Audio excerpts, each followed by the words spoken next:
sí, chicos, después de haber terminado ya la parte de todo lo que respecta a sistema sexagesimal y los ejercicios, ahora lo que vamos a hacer es tocar un siguiente tema. Ya nos vamos a ir al tema de bisectriz de un ángulo, que ya es un siguiente tema, pero igual todavía seguimos desglosando las partes de ángulo, ¿no? Ya hemos visto ángulo como primer tema de este segundo bimestre. Hemos visto sistema sexagesimal, que aquí es donde se mide los ángulos, se miden en estos grados del sistema sexagesimal. Ahora veremos como tercer tema de este segundo bimestre la bisectriz de un ángulo. ¿Qué me dice la bisectriz de un ángulo? Me dice, vamos a ir graficando, ¿ya? Tenemos aquí un ángulo, el ángulo AOB. El ángulo AOB va a ser trazado por alguien. Me dice, la bisectriz de un ángulo es aquel rayo. Nosotros entendemos por rayo que es aquella porción de recta limitada en un extremo e ilimitada en el otro. Es aquel rayo ubicado en la región interior del ángulo, cuyo origen es el vértice de dicho ángulo y que forman con sus lados ángulos de igual medida. Entonces voy a trazar aquí un rayo.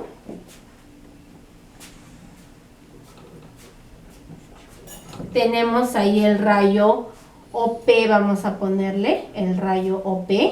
Y este rayo OP, para que biseque al ángulo, entonces lo va a dividir en dos partes iguales. Asumiendo que todo el ángulo vale 2 alfa, lo va a dividir en alfa y alfa. Entonces va a formar con sus lados, o sea, con este lado, ángulos de igual medida. Por ejemplo, ahora este nuevo ángulo AOP será alfa. Este nuevo ángulo POB también será alfa. Por eso que este rayo ha formado con los lados del ángulo ángulos de igual medida. Este rayo ha bisecado al ángulo. Esta es una palabrita nueva, no la he puesto, pero tú ya por ahí tienes que anotarlo de repente en una partecita de cuando copies la parte teórica. Cuando se dice que se biseca el ángulo, es que lo divide en dos partes iguales. Y si va a decir de repente en algún contexto que lo va a trisecar al ángulo, quiere decir que lo va a dividir en 3 partes iguales al angulito.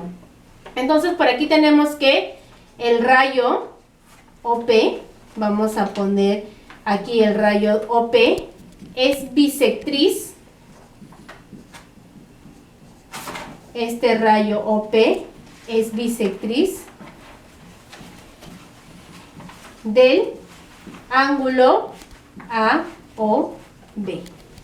Y además tenemos acá que la medida del ángulo AOP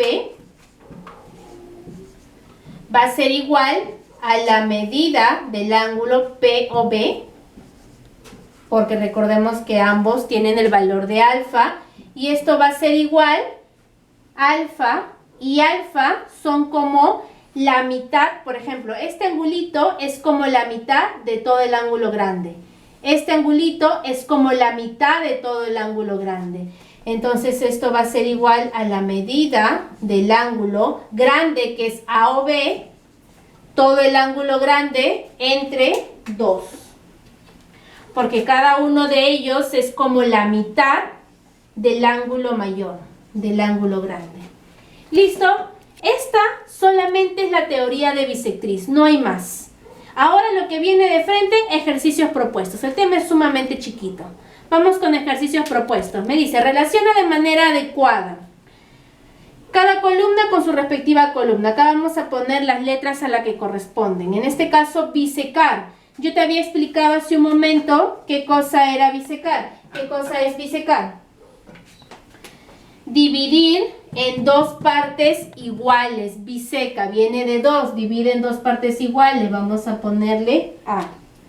Bisecar. ¿Qué más? El compás. ¿Para qué nos va a ayudar el compás? El compás es un instrumento que nos ayuda a armar una circunferencia o parte de ella. En este caso, instrumento para hacer arcos. Eso ya lo veremos en el tema de circunferencias. El transportador. Recordemos que el transportador es un instrumento que lo hemos usado en la clase anterior, que nos va a ayudar a medir a los ángulos, instrumento que mide ángulos, el transportador.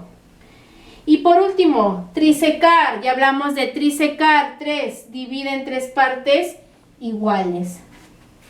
Número 2. En el gráfico, el rayo OM, no me faltó poner M, es la bisectriz del ángulo AOB. En función a ello, calcule X. Vamos a ver qué hacemos. Si esto es bisectriz, este angulito y este angulito son iguales. Por lo tanto, X más 20 debe ser igual a 30. 20 pasa a restar al 30, perdón. Y X es igual a 10 grados. Número 3. Calcula X, me dice. Si el rayo OB, acá está, este rayo, el rayo OB, es bisectriz del ángulo AOC. El rayo OB es bisectriz del ángulo AOC. Por lo tanto, si este vale X, este también vale X, porque OB es bisectriz de este angulito. Entonces biseca al ángulo, lo divide en 2 partes iguales. Entonces, como sabemos que todo esto es un ángulo de 180 grados, por ser ángulo llano, tenemos que X más 70 grados es igual a 180 grados. X más X, 2X, 70 grados, voy a pasar a restar al 180 grados. Me quedaría 2X igual a 110 grados. X igual a 55 grados, ¿sí? 55 por 5, 10, sí, está bien, 55 grados.